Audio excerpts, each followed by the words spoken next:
Na Iriškom vencu, jednoj od istaknutih tačaka Fruške gore na nadmorskoj visini od oko 450 metara, stoji jedan od najprepoznatljivijih simbola Vojvodine i čitave Srbije, spomenik Sloboda. Smešten usred šumovitog i mirnog pejzaža, ovaj impozantni objekat već decenijama privlači posetioce, budi poštovanje prema prošlosti i podsjeća na žrtve koje su položene za slobodu naroda. Ideja o podizanju ovog spomenika nastala je u godinama posle Drugog svetskog rata, u vreme kada je narod iscrpljen, ali pobednički, nastojao da ovekoveči svoju borbu i svoje gubitke. Projekat je poveren vajaru Sretenu Stojanoviću, istaknutom srpskom i jugoslovenskom akademskom vajaru, čiji je opus obeležen snažnim humanističkim nabojem i dubokim osjećanjem za memorijalnu umetnost. Nije bez značaja ni to što je Stojanović imao i lični razlog za ovaj rad. Njegov brat, dr. Mladen Stojanović, bio je narodni heroj koji je poginuo u borbi protiv okupatora 1942. godine. Svečano je otkriven 7. jula 1951. godine na 10. godišnjicu Dana ustanka naroda Srbije i od tada svake godine na tom mestu obeležava se sećanje na pale borce.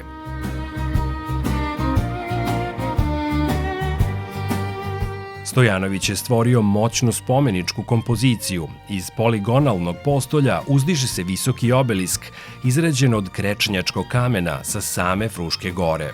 U podnožju se nalazi skulpturalna grupa naoružanih partizana sa zastavom, dok su na bočnim zidovima bronzani reljefi koji prikazuju scene borbe, otpora i stradanja naroda Vojvodine.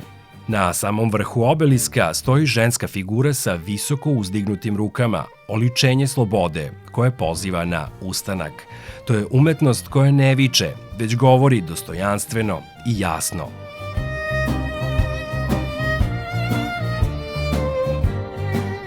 Izbor lokacije nije bio slučajan. Fruška gora bila je najveće stecište partizana tokom Drugog svetskog rata u ovom delu zemlje. Upravo ovde, 1941. godine, formiran je prvi partizanski odred u okupiranom Sremu, Fruškogorski partizanski odred. Stotine boraca izgubile su živote u ovim šumama, u sukobima sa okupatorom. Iriški venac je za njih postao sveto mesto sećanja.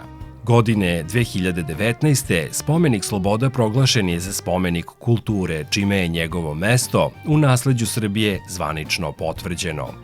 Ali ovaj prostor nosi i dublji, širi simbolički naboj. Fruška gora je oduvek bila mesto posebnog značaja za Srbe. Tu se nalaze manastiri koji čuvaju vekove istorije. Tu se kriju grobovi i priče koje sežu daleko pre modernih ratova. Podizanjem spomenika Sloboda na ovom mestu, htelo se reći, ovo je tlo koje je uvek čuvalo nešto vredno, tlo koje nije zaboravilo.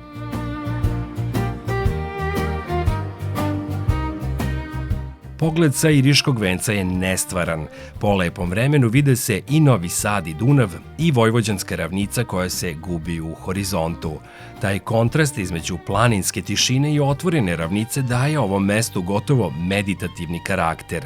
Iriški venac danas je jedno od najposećenijih izletišta Nacionalnog parka Fruška gora sa restoranom, hotelom, edukativnim stazama i vidikovcem. Ali bez obzira na sve turističke sadržaje, spomenik Sloboda zadržava svoju težinu. Stoji tu, miran i čvrst, kao podsjetnik da sloboda nije bila data, da je bila zaslužena, plaćena i izborena. Sreten Stojanović je kroz ovaj i mnoge druge radove pokazao da umetnost može biti most između prošlosti i sadašnjosti, između palih i živih. Gledajući spomenik Sloboda na Iriškom vencu, teško je ne osetiti upravo to. Poziv da zastanemo, da se setimo i da zahvalni krenemo dalje.